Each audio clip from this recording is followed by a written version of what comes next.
Hello, this is TGC Requiem. We're doing something a little different in this video.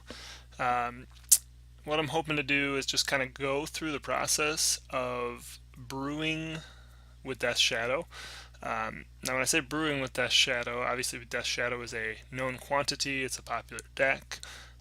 Primarily it is run in the Jund colors, but there are people playing other colors as well. For example, Grixis Shadow and some Sultai Shadow. Obviously I've run some videos with I think I've run videos with Sultai Shadow. I know I've done it with Fairies in Shadow, but now that I think about it, I don't know that I've actually done any videos. I definitely have played some Sultai Shadow.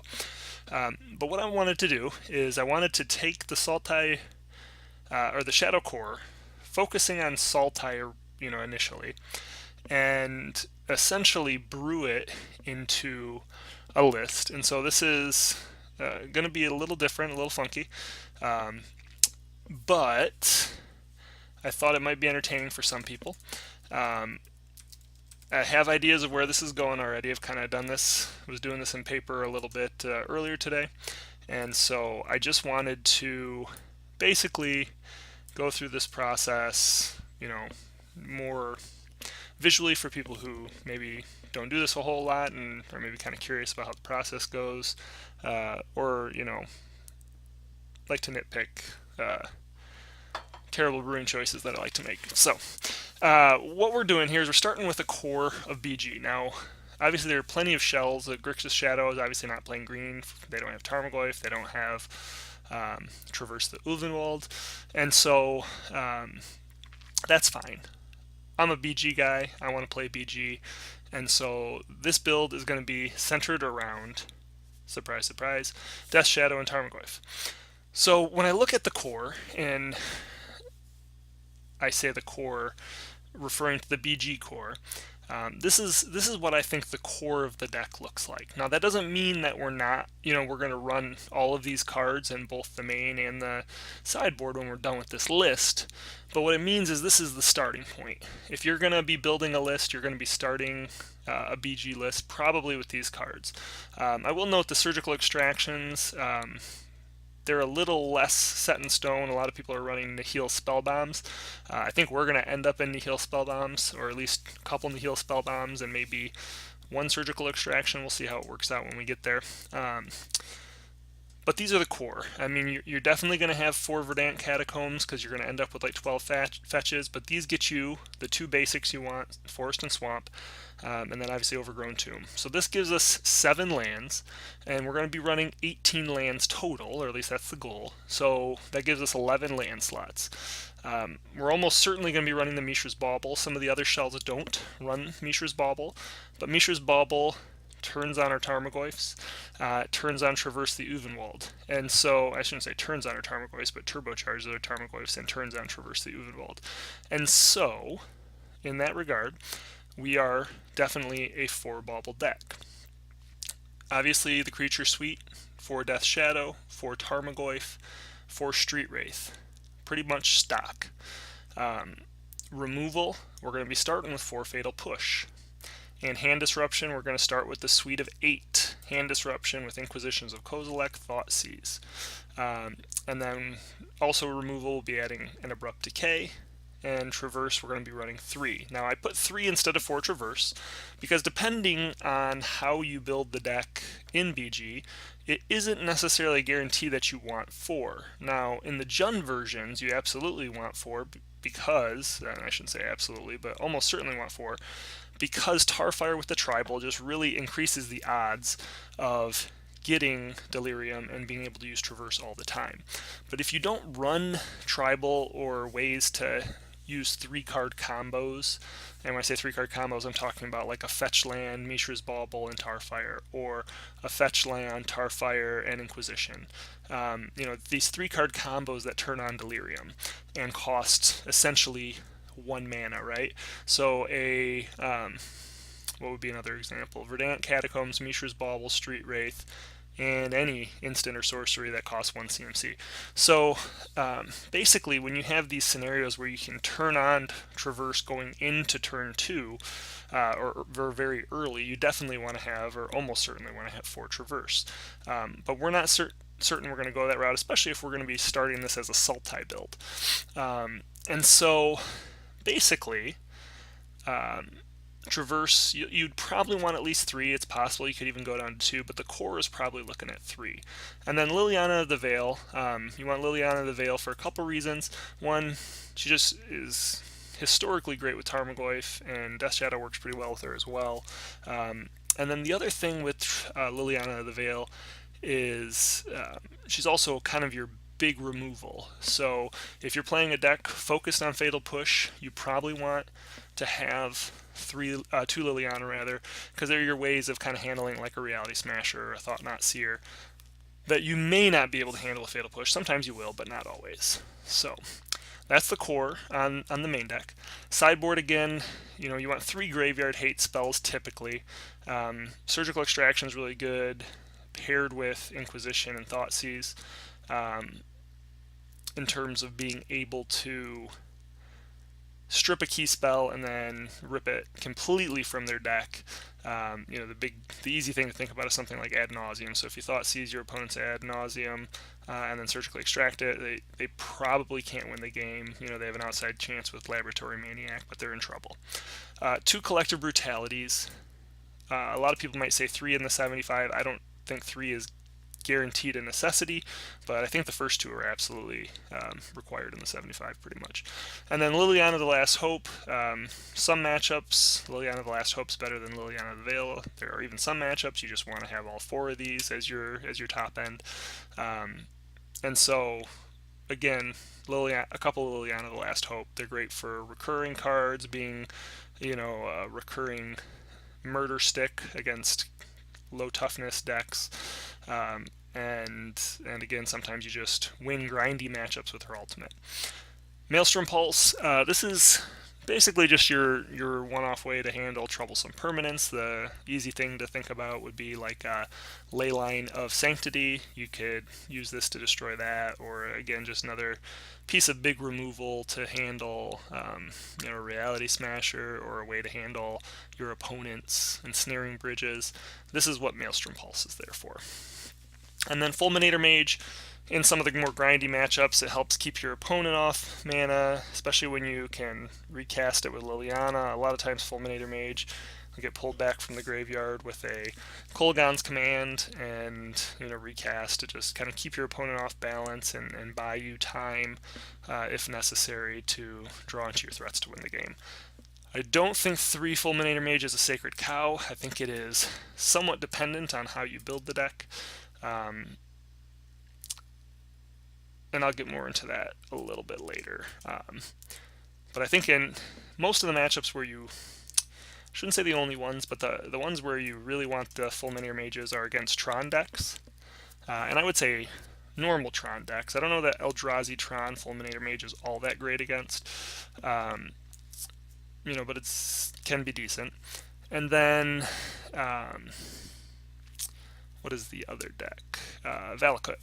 So against the Valakut decks like Titan Shift, you can use Fulminator Mage to blow up a Valakut, sometimes Surgical Extract it.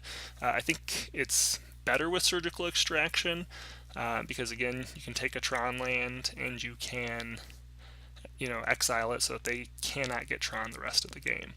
And against Valakut, if you can blow up a Valakut, you can take Valakut and turn off their primary win condition, make them try and beat you with their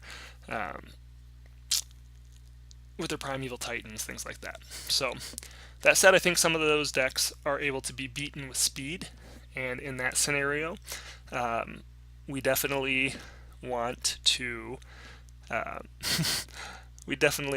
consider possibly just beating them with, a Temur Battle Rage or something like that. So, that said, let's go ahead and get adding here. So what I mentioned before is that I definitely want to be adding I want to be basing this on a Sultai build. So Sultai is the start for this. So what we want to add specifically in this case, the big reason to go to Sultai, I think, is Stubborn Denial. So we're going to come in here and we're going to go add a couple Stubborn Denial. Now I think I want to add 2 to the main deck just to start. Actually, probably start with 3 in the main deck, 1 in the side. And then I think with the blue, we're going to add Serum Visions as well, and this is just going to help us filter. And I actually only want to add 3 to the deck. Well, let's start with 4. We'll just see how we get there. So I'm just trying to separate here the sorceries from the instants. So the other thing is Snapcaster Mage. We might be interested in maybe a couple Snapcaster Mages. These are the 3 cards that blue really offers to a Shadow deck, in my opinion. I'm not saying that there aren't other cards. Obviously, I played a Shadow Fairies deck where I was playing, what is it called? Spellstutter Sprite as well. Totally can be a thing. I think these are the 3 cards that you think of when you think of adding blue initially. Now, the problem I have with the Sultai deck so far, and this is something that I was actually just thinking about with playing against a Grixis Shadow deck the other day, was that, you know what? In Sultai we absolutely could play Tasigur. Tasigur works out great in that sort of shell. So I want to add a couple Tasigur. Usually the deck, in my experience, did we get a couple in there? Or are they? Yeah, here we go. In my experience, the Sultai shells are, they struggle a little more with closing, right? So you don't have Temur Battle Rage to just trample over. So you got to, and you're playing Stubborn Denial to buy you a little bit of time. Stubborn Denial, by the way, is really good against the combo decks and against Burn. This is why you want Stubborn Denial. I probably should talk about this, why we want this. If you think you're going to be playing a lot of Burn, and I know people say Burn is dead, Burn's not good anymore because of Collective Brutality. You know what? Burn keeps winning. Burn continues to win. People are going to continue to play Burn. And so, if you're playing against Burn a lot, Stubborn Denial is a good way to approach that. A lot of times you get them to a point where you could finish them off so long as they can't resolve their last burn spell, and that's why you have Stubborn Denial. That's what you're looking for. Let's see here. Serum Visions, just to help you draw. It's kind of like Traverse the Uvenwald, kind of like Mishra's Bauble. The difference here is Serum Visions is, I don't want to say dirtily. Serum Visions it's a cantrip. Obviously it gives you filtering, but it plays better in a shell that isn't trying to win as fast. And so by adding more creatures and by adding the counter magic, you're not necessarily locking yourself in to trying to play into a situation where you're going to be able to hopefully resolve a Temur Battle Rage for the win. And you can't, obviously, if you're not in red anyway. So again, you just need ways to kind of stay alive a little bit longer and then make sure that your draws are more ideal, because you don't have the ability to just end the game as easily. So Snapcaster Mage obviously is just going to be a way of recurring any of your important pieces of interaction, whether they be Fatal Push, Abrupt Decay, Stubborn Denial, Hand Disruption, Traverse, whatever. So these are why we want blue. Now, the problem with Sultai, along with the fact that it doesn't close as fast as, say, like a Jund version, or maybe even a Grixis version that could run Gurmag Anglers, Death Shadow, and Temur Battle Rage, because you can't close as fast, you need good removal. The problem is, you need to get wider so that you can get around your opponent, or you need to be able to get through your opponent. Now, without the trample function, you need good removal. And so what we look at here is Fatal Push is excellent removal, but it's not good against certain decks like Eldrazi. And obviously there's Eldrazi Tron, Bant Eldrazi. Gurmag Anglers and Tassigers are becoming more popular again because of these decks, and so we need stuff that can handle or get through. And so here is where I start to diverge. I look at the deck at this point. I mean, you do have Liliana the Veils, but sometimes you use the Lily and they can just sack a chumpier creature. So start to look for ways to improve the removal suite. Certainly you can just stick with black and use like a Dismember, try and do like a Murderous Cut, excuse me. But Murderous Cut, you don't want too much Delve because of Tassiger. And Tassiger already is impacting your Tarmogoyfs and your Traverse the Ulvenwalds. So you don't want, to get Murderous Cuts in there and have just too much Delve, and now your Traverses are weaker and your Tarmogoyfs are weaker, etc. So what I decided is we need to step out of just blue and we need to add some white. And the reason we're going to look at adding white are a couple things. First is Path to Exile. So let's add, we're going to add 4 to the deck. We don't really need 4. We're going to say 2 in the main deck and 2 in the side. Okay, we know these numbers are going to get too big. We're going to have to pare down from here, and that's fine. This is just kind of going through a process.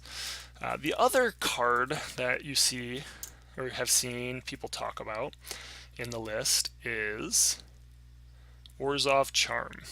And so let's throw a couple Orzhov Charm down here. Orzhov Charm does 3 things. Return target creature you control and all auras you control attached to it to their owner's hand. So the all auras piece, pretty irrelevant, but return target creature you control. So you can, in response to like a board wipe, use Orzhov Charm to return a Tarmogoyf or a Tassiger or a Death Shadow back to your hand. You could return a Snapcaster Mage to your hand.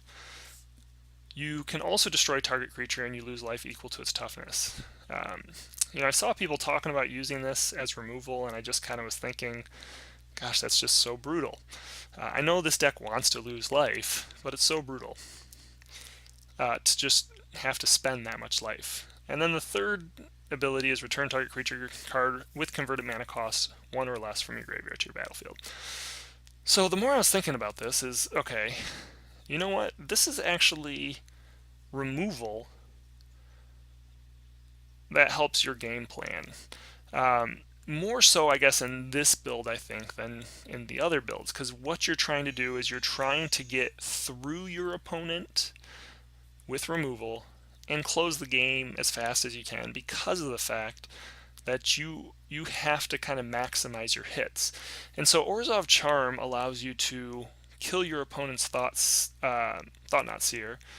You lose 4 life. Ideally, your Death Shadow then is going to be turning from like a 6/6 or 7/7 into like an 11/11, and hopefully that was the last blocker and you swing in for a big amount, and hopefully that's game, right? That's the plan. But the key thing, the more, as I've played over and over through the years, these modal spells, even though individually each mode is not the greatest, their flexibility just makes them great. And that doesn't mean you necessarily want a lot of them, but the flexibility is worth value. And then the other big one here is return target creature card with converted mana cost 1 or less from your graveyard to the battlefield. At the moment, and probably by the time we're done here, the only card this is going to hit from our deck is Death Shadow.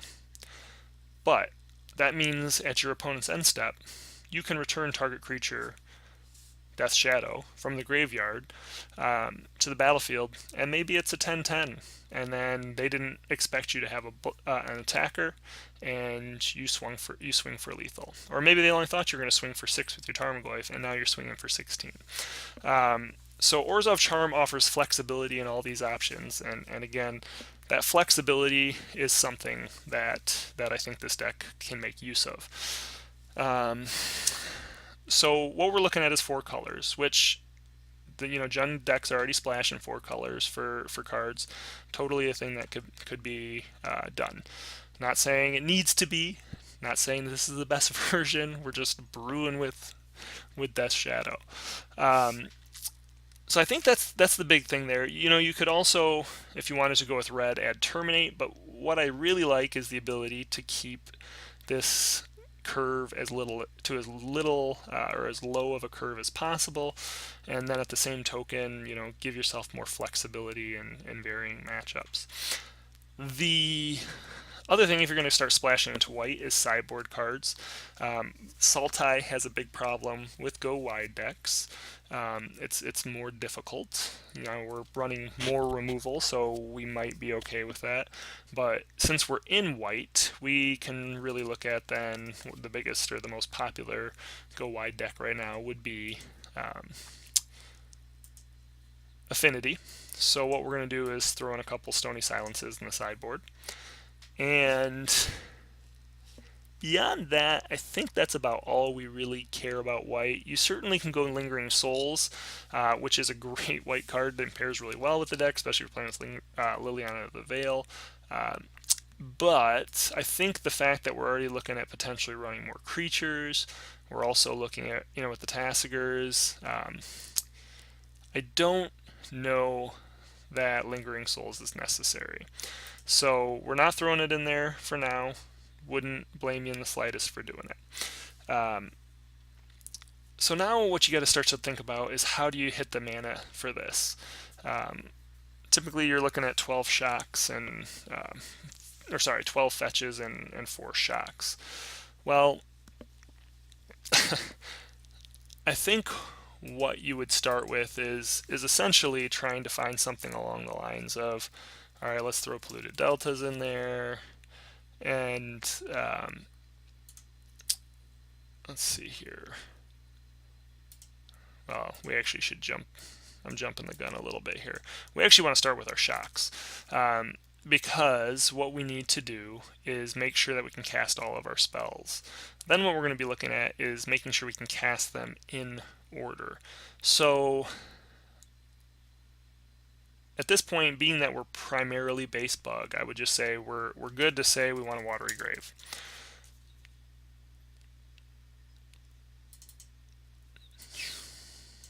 And then we probably want a Breeding Pool. That gives us our 3 core colors. Then if we want to start looking at white, we can grab our white cards. So let's say we want a Godless Shrine. We could actually just say Plains and pull up all of them. And so we want a Temple Garden, and we could consider, and I don't know that I actually have any on here, but which is fine because I don't plan on playing it anyway. But I was going to say you could throw in a green-white, it was the blue-white, Hallowed Fountain. But I don't want Hallowed Fountain anyway, because we only ever are going to need 1 blue, and basically it's probably the lightest color we need. We don't plan on casting lots of blue, and we really don't plan on casting lots of white. Since our core is black and green, what I'm trying to get to here, and stumbling over myself, is basically the point that I want all of my fetches, or all of my shocks, to contain black or green. That's the key thing here. So right now we're looking at a set of 5, sorry, not my fetches, my shocks, all of my shocks to contain black or green. So what we have now is all of the black and green fetches that also touch our other color. Our other colors, which are blue and white. So from here, we want to take note of all of our cards that have kind of multicolor needs. And so when I look at multicolor needs, I see Orzhov Charm and Abrupt Decay. And when we look in the sideboard, we have Maelstrom Pulse. But that's really it. So what I want is I want to make sure that my white spells can be cast, or my white shocks rather, are able to be used at the same time that I also need black. And what I'm trying to say here, and probably not saying it the best way, is that I want Temple Garden for sure, because when I use white, I don't also need black. So if I were only choosing to run one um, one of these two white shocks, I'm looking to run the Temple Garden, um, because if I'm going to run another shock, it's probably going to be Overgrown Tomb, I guess, is where I'm trying to get to. I want my greens to be able to cast with black. So I don't know if I'm really making my point very well here, but point being is when I fetch, I want to make sure that I'm not setting myself in a situation where I'm fetching for Godless Shrine as frequently, because if I want to cast the Orzhov Charm, I want to be using my fetch to go get a black land that is Overgrown Tomb or Watergrave. I think that's really where I'm trying to get to here, is I would rather have the fetch that gets me white also be the fetch that gets me green, and therefore when I use my other fetch to go get a black mana source, it can be one of my core card colors.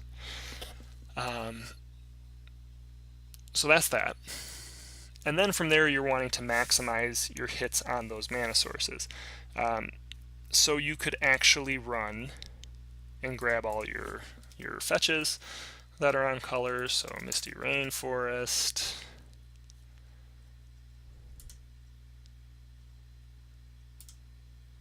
and we are going to run into a little bit of an issue here because I don't think that I have Marsh Flats, and I don't believe I have, not Hollow Fountains, but oh, what's the blue-white one? This is terrible.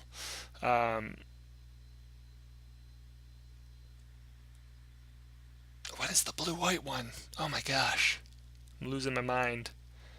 Doesn't matter. So the blue-white fetch, if I white plains, I have to look for it now. I'm sure it's not in here. I keep wanting to say Prairie Stream, which I know is not right. Oh, we do have Windswept Heath as well, so we could throw those in there. Sorry, this is fine though, because the core of this deck, the way I'm building the deck, is I'm not worried about those particular fetches. I have them, I just don't have them online. But anyway, the point in what I'm getting to here is that now we need to go through this and determine what fetches we want to go get these lands.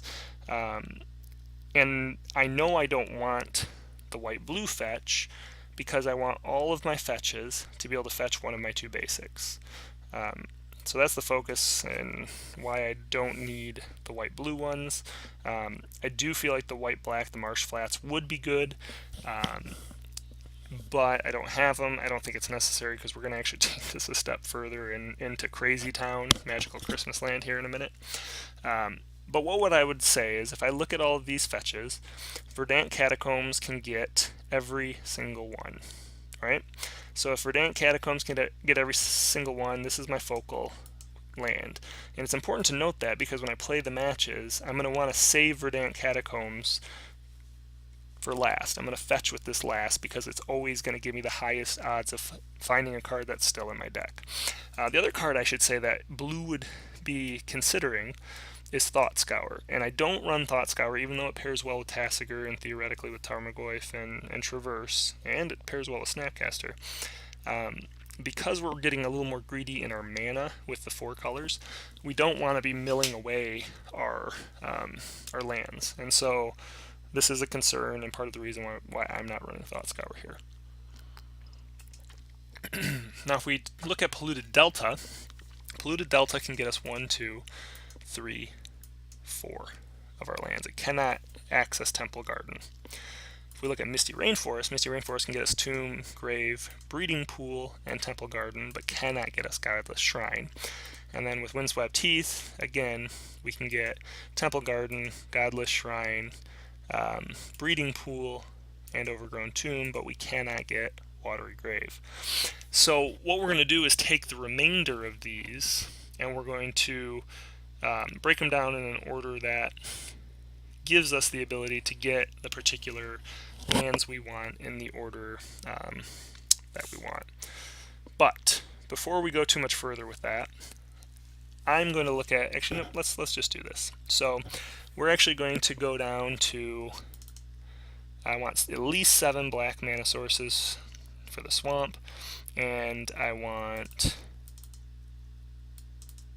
2 of the other for green. It's possible we actually want to just run straight up 4 deltas and then cut one of these other ones just to increase our odds of black. Let's think here. Well, let's just think about black. So if black right now, we're looking at, every one of these can get at least 2 shocks that are black. Some of them can get 3. So we're running 11 shocks right now. So, or 11 fetches, plus 1, so that's 12, 13, 14, 15. So we have 15 sources of black. We have 11, 12, 13, 14, 15 sources of green. The reason I actually want more green fetches than black fetches is if we fetch for a forest before we fetch for swamp, we can use Traverse the Uvenwald to go find our swamp. And this is for if you're concerned about Blood Moon. So, so this is why I decided on an 8 green fetch versus 7 black fetch. Alright, so we have our 18 lands, we have everything else, but now our deck is obviously over. I think with the addition of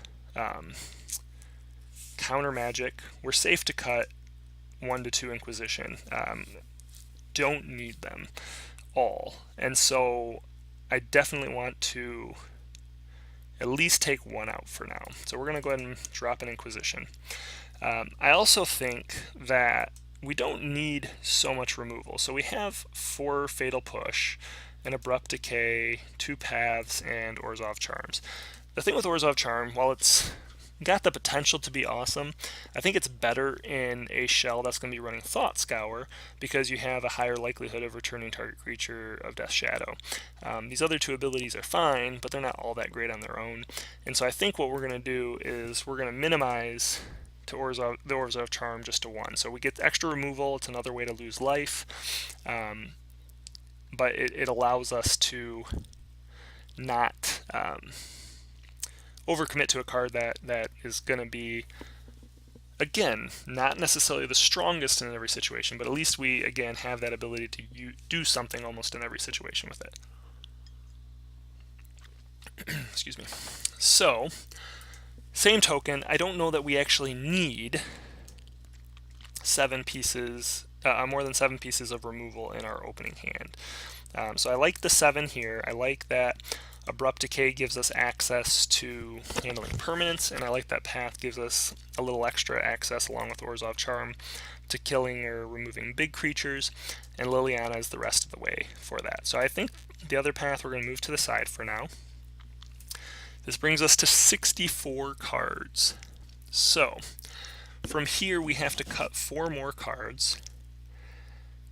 Now, Snapcaster Mage, having 2 of them seems great, but I will say that, you know, while it is nice in certain situations, and obviously it's a great card, I do believe that you know, you are still trying to, be aggressive enough that Snapcaster is not a core piece of the deck.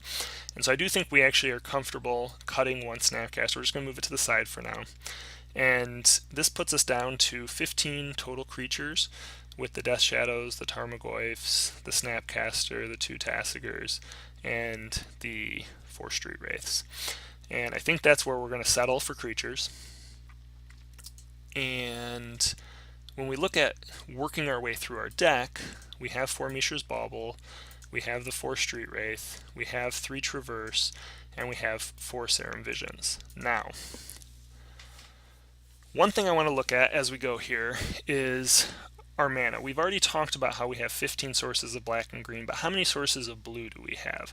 Stubborn Denial, we don't need to cast turn 1. Sometimes we're going to because it'll, give us that ability on the draw to stop our opponent from playing a Rest in Peace. But it is not necessarily the core turn 1 play that we're looking for. Our turn 1 plays we're looking for our Inquisition, sometimes Traverse, and then ideally in some cases we're going to want to have Serum Visions, but the core play is going to be our Inquisitions. So in this case, if we add up our blue, again, all 11 fetches can get blue. But we only have 2 blue shocks and no basics. So we're actually looking at 13 blue, which is a little weaker. It is still like a fairly decent hit. I think it's around 80% to hit a blue source in your opening hand or access to a blue source in your opening hand. But what I'm going to do is I'm actually going to cut a Serum Visions here because of this, because I don't want... Serum Visions doesn't have to be my turn 1 play anyway. And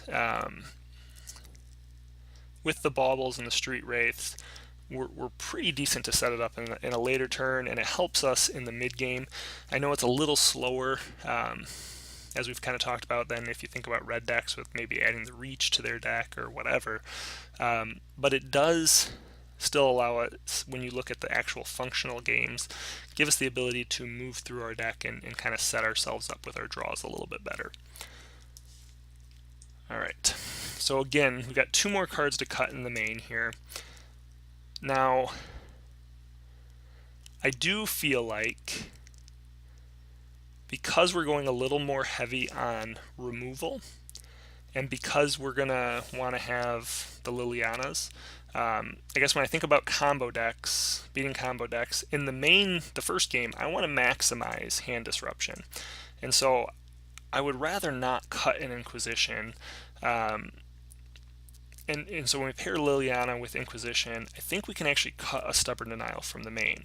Now in post-board games, you run into a lot of situations with like a deck like Ad Nauseam, where you basically are going to get Leyline of Sanctity out. And while you do have your Maelstrom Pulse to try and help you in the sideboards, you are also going to run into situations where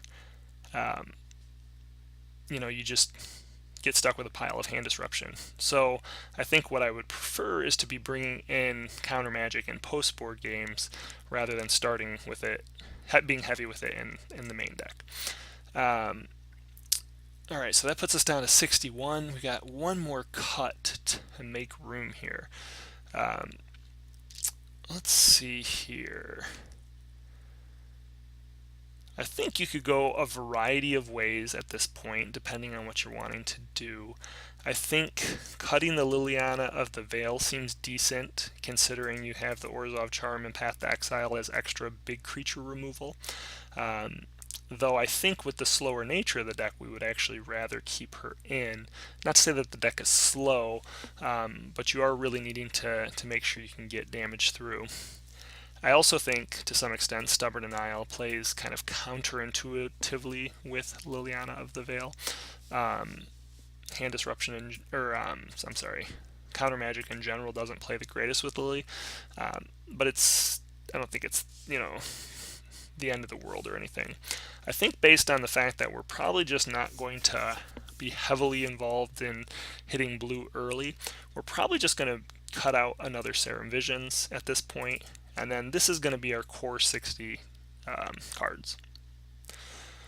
Now, because we are playing a little bit more, I don't want to say a mishmash even, but because we are playing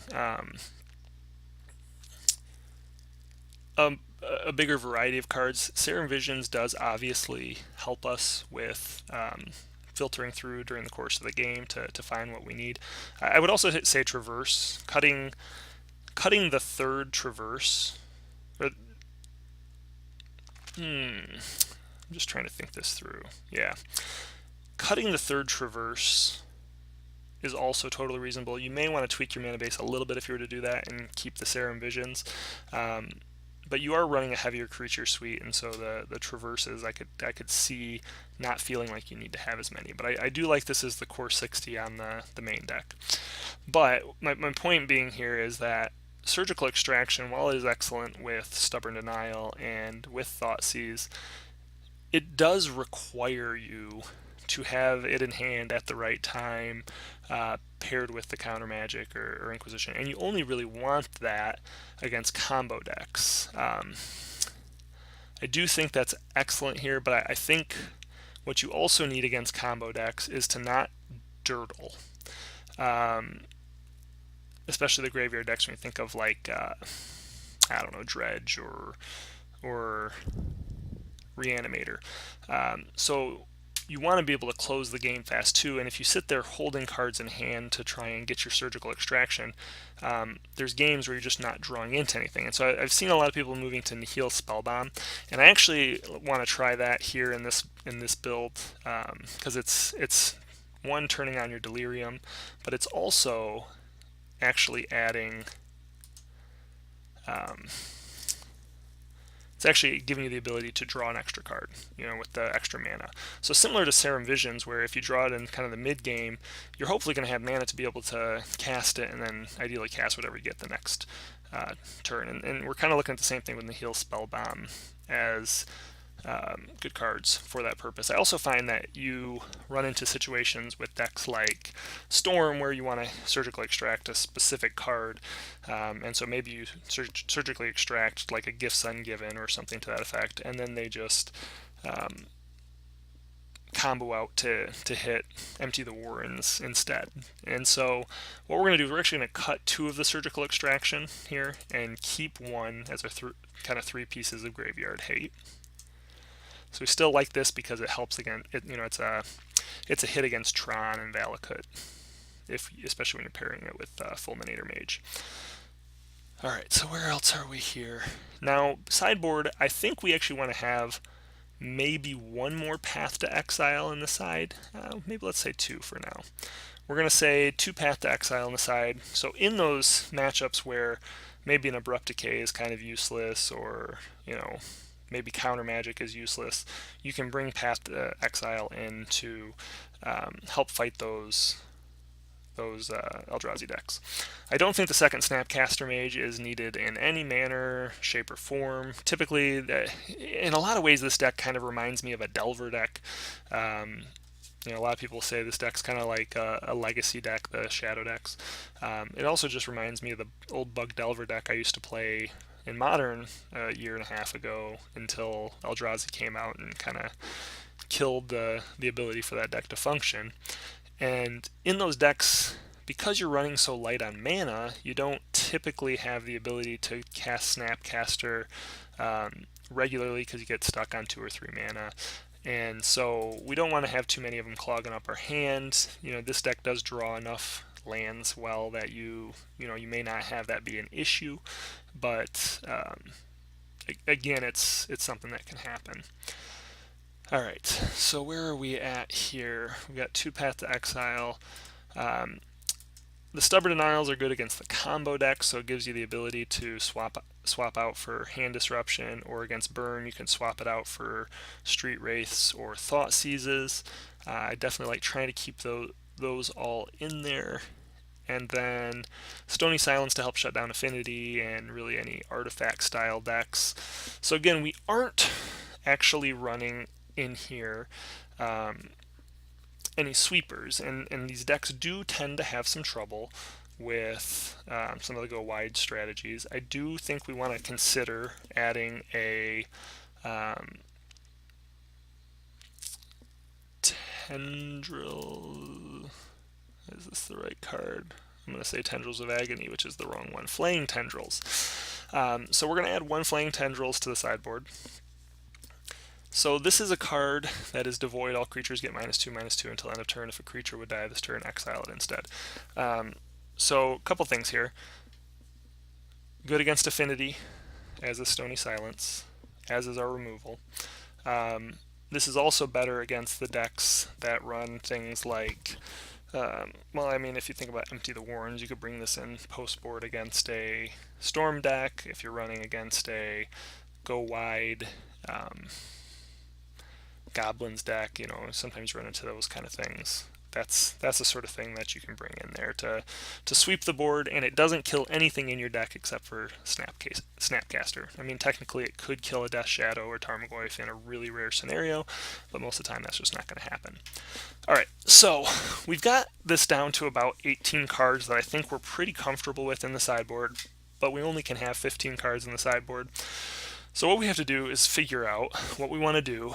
Are there cards in the main that we actually, would be better shifting to the sideboard or cutting to make sure we have room for the sideboard cards? This is a good healthy mix against kind of an open meta. But that doesn't mean that these definitely have to be the final 60. That said, what I like to do here is I would like to just look at the meta. So if we look at the meta, we are on just Goldfish's site here looking at Modern, and Death Shadow is a thing. So what I would say is, okay, well let's look at Death Shadow, and what do we have against Death Shadow? We've got Fatal Push, we've got Abrupt Decay, Orzhov Charm, Path. We have Stubborns if we need Stubborns. I don't know if they're necessary. We have Lilianas. I feel like we've got a good mix of stuff to play against Death Shadow. Let's see, we have Maelstrom Pulse, Abrupt Decay, Orzhov Charm returning a creature as ways to get creatures through to attack the Planeswalkers even. Obviously Hand Disruption, all these things are good. So I think we're good in the Death Shadow matchup.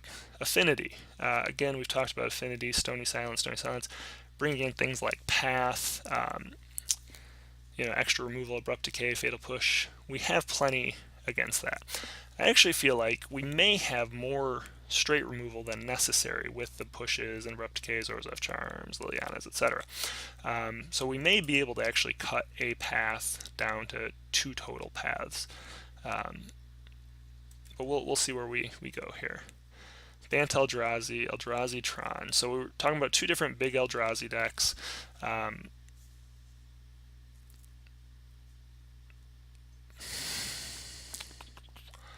So the big thing I don't like here is Eldrazi Tron is going to be running 4 Chalice of the Void, and our Stony Silences don't do a particularly great job against Chalice of the Void.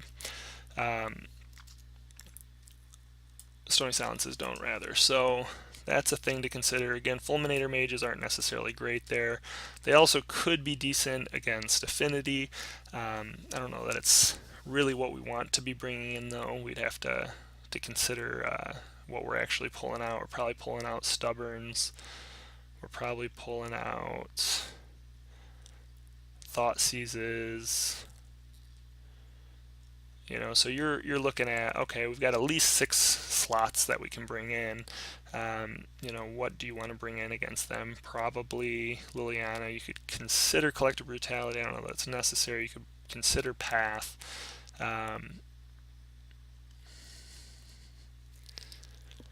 Starting to get a feeling like we might want to cut maybe a Fulminator Mage and a Path from what I'm looking at so far. Anyway, so let's bounce back. Bant Eldrazi. I don't think Bant Eldrazi or Eldrazi Tron are decks that we're wanting to bring Fulminator Mage in against necessarily.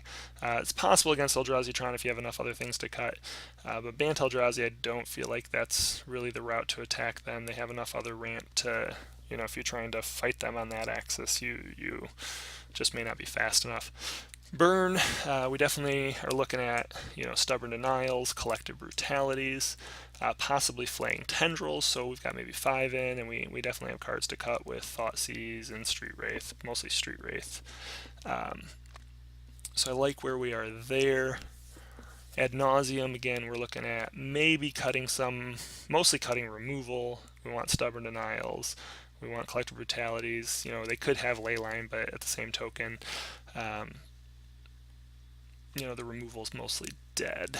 Probably keep the Abrupt Decay in. So, let's see. Fulminator Mage can sometimes be good as extra beat sticks that keep them off of a color. So depending, we're looking at maybe cutting 6 cards here so far, and we're looking at probably bringing in 4, yeah, 5, 6. Stony Silence is also maybe a consideration. Maelstrom Pulse. Okay, just trying to like look at where we are. Merfolk. Paths are actually pretty good. Stubborn Denials could be decent. Probably don't really need Flaying Tendrils there. Liliana the Last Hope's good. We're not going to bring in Stubborn Denials. 2 stubborn is more than enough. Again, Titan Shift. Again, that's the sort of deck where you're looking for Fulminator mages, but also you could just plan to try and stubborn some of their spells. So you're going to be probably cutting some Fatal Pushes.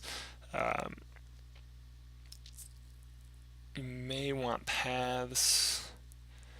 Yeah, so where I'm kind of getting to at this point is I think, especially even if you think about Tron, like we're doing enough damage to really get ourselves in early. When you think about like the Tron matchup in particular, they're not really a creature deck, right? So Tron's got a handful of creatures, but really what they hit you with is it's their Ugins and the Karns, right? Those are the cards if they can get to Ulamog.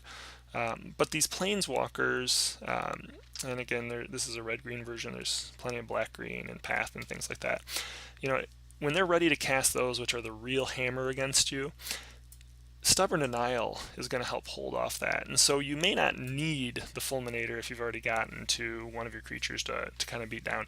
I think what I'm looking at here, especially with fewer surgical extractions, I'm starting to think we want to cut a Fulminator mage. We don't need all the Fulminator mages. I think we can actually cut a Path. I think having access to the Lilies and the Fatal Pushes and three bigger pieces of removal with Orzhov Charm and 2 Paths puts us in a good spot. And so we're kind of down to like this last piece of what do we want to do. And I do look at Stony Silence, and as great as it can be, 2 of them is not really all that great. I think just having the 1 is probably okay.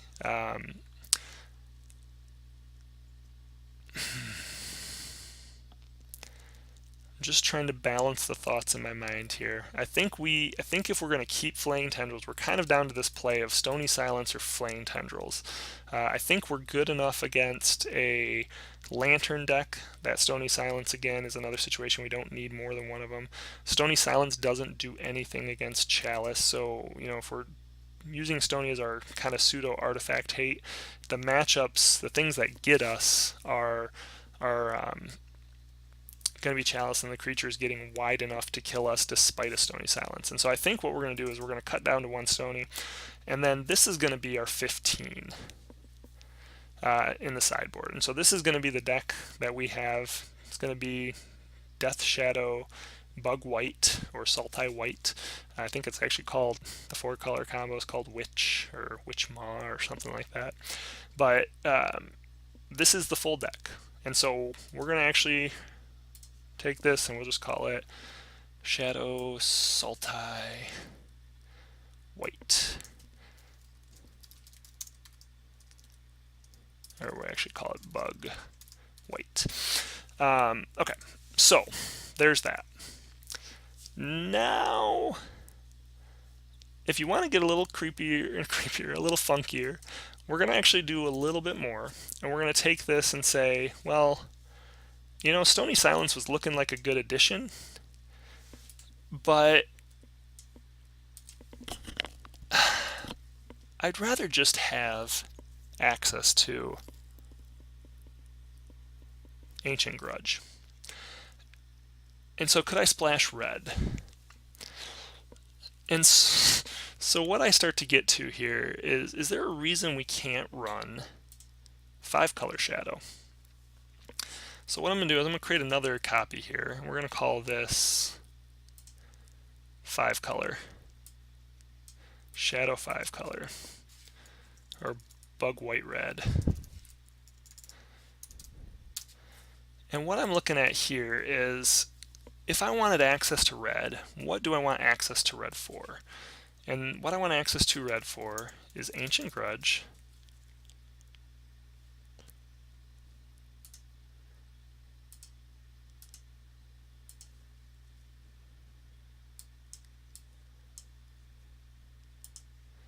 get all these cards over here. They're way off screen.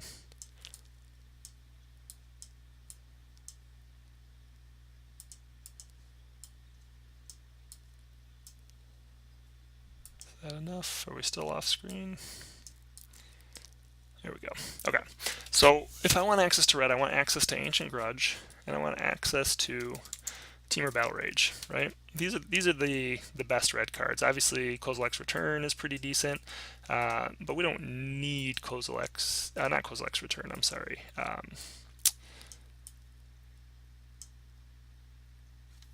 Kolaghan's Command. So then what I look at here is if we splashed red into this deck, what would we be doing red for? Ancient Grudge would allow us to cut a Stony Silence, absolutely. If we're going to be running against combo decks, I don't know that we need Fulminator Mage in any of the matchups. Ancient Grudge, with having access to the Paths and the Orzhov Charms and the Abrupt Decays, at that point, we're sitting in a position where, you know, I just don't think we need Fulminator Mage. What we're looking at here is beating them down, using our counter magic to kind of hold them off, and long enough to to Temur Battle Rage in through the win. That's against the combo decks. Again, against Affinity, we have access to now Ancient Grudge and removal to buy ourselves the time. Against the big decks, we still have access to our Paths. Against Go Wide decks, we can bring in our Temur Battle Rages and still have access to our Flaying Tendrils. So I think we actually can cut Fulminator Mage if we wanted to go this route. And I kind of like all the rest of the cards here. I do feel like Surgical Extraction becomes less necessary because you start to get to the point where you're looking at, again, tempo and buying yourself time. So let's say I wanted to do this. So this puts us down to 15 cards in the sideboard, splashing white and red in the deck. So what we have to do now is make room for red in the main deck.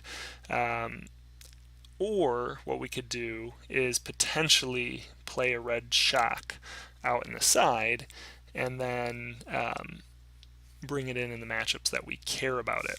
And I kind of ran with this a little bit, and without spending too much time going through this, what we're looking at, if I can get my stuff sorted here. Actually, we want to pull these below. Temple Garden goes up, Watery Grave goes up. So what we're looking at here, again, Verdant Catacombs are our core 4. They can get access to everything we need. If we're looking to bring in red, we need to keep in mind that with Ancient Grudge, we don't want our red land to be the same land as our green land, because we want to be able to potentially, in the later game, play Ancient Grudge and then flash it back with green. So the natural land, if we're needing to have black or red as all of our shocks, is we're talking about Blood Crypt, right? So we could bring Blood Crypt into the deck here. Again, our most important lands in this order were probably like so from before. Now this puts us at 19 lands. We can do this, but I think if we're going to do this, we're actually just going to cut Godless Shrine for the same reason. We now have another black source. We're not really running that many white sources that we need more than one white spells that we need more than one. That we need more than one white source ever at a time.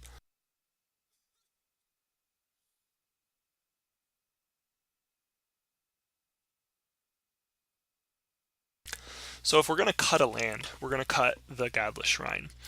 Now, when we talk about mana, though, we still need to consider the fact that we need access to this now. So all of our fetches could hit 4 of these lands before. So Delta can still hit 1, 2, 3, 4. Misty Rainforest can hit 1, 2, 3, 4. And Windswept Heath can hit 1, 2, 3. So that's a problem. Windswept Heath doesn't actually allow us to get to 4 of our 5 fetches. So we want to cut Windswept Heath here. And again, we're wanting to run fetches that can get us access to the 4. So we could actually just, in this case, fill in with Delta or Mysterium Force. But the thing is we want to make sure we're hitting the right ones. So let's real quick look at black, and right now we're saying what, 7, and I apologize, Delta, the only one Delta can't hit is Temple Garden. And so let's just real quick add 2 of these to the deck and see what that does. So now if we're looking at black sources, we have 11, 12, 13, 14, 15 still. If we're looking at green sources, we have 11, 12, 13, 14, 15. If we're looking at blue sources, we have 11, 12, 13 still. If we're looking at white sources, we have access to 4, 5, 6, 7, 8. Ouch. That's just not good enough, especially if we're playing white in the main deck. So Misty's not going to cut it, right? Misty gets it, polluted Delta. It's really polluted Delta then that starts to become the problem. And so now we can kind of say, well, what do we do to get access to white? At this point then you're starting to say, okay, well, instead of running polluted Delta, what we could do is run a Marsh Flats. So if we ran Marsh Flats, we'd now have access to 11, 12 for white. And then blue, we would have access to, with Marsh Flats, we'd have, these can all get blue, these can all get blue, these can all get blue. So, because Marsh Flats could get the Water Grave, but we get 1 less. So then we'd be looking at running 12 blue sources and 12 white sources. And that may be good enough. You could manipulate it quite a bit more even if you start to dip into Bloodstained Mire. Bloodstained Mire can technically get 1, 2, 3, so that wouldn't be good enough. Scalding Tarn could get 1, 2, 3 of these. That's not good enough. Blue-white can only get 3. Let's see, are there any, what are the other colors we're missing? Red, white, 1, 2. So it looks like really what we want to do is have Marsh Flats here.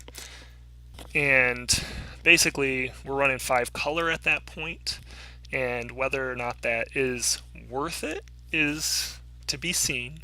But at that point you're giving yourselves access to 12 sources of blue and 12 sources of white, which means that, you know, a pretty good portion of the time, and actually we could look this up if you're interested, if you were to do a hypergeometric calculator.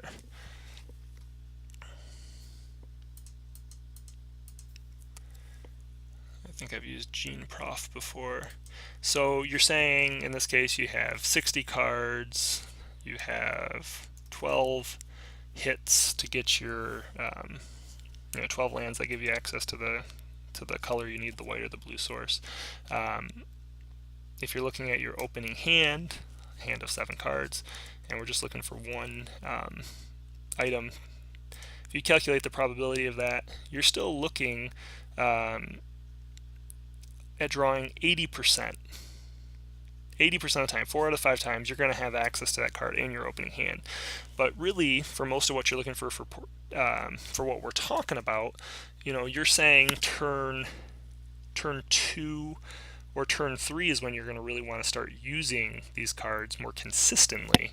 And so then you start to say, well, you know, if I had a draw step, you know, if I'm on the play, I have an 80% chance. If I'm on the draw, I have an 85% chance. Or if I'm on the play and get a card now, if I'm on the draw and I get access to I don't need it till turn 2. This is, as you can see, the odds of you having your extra one go up and up and up.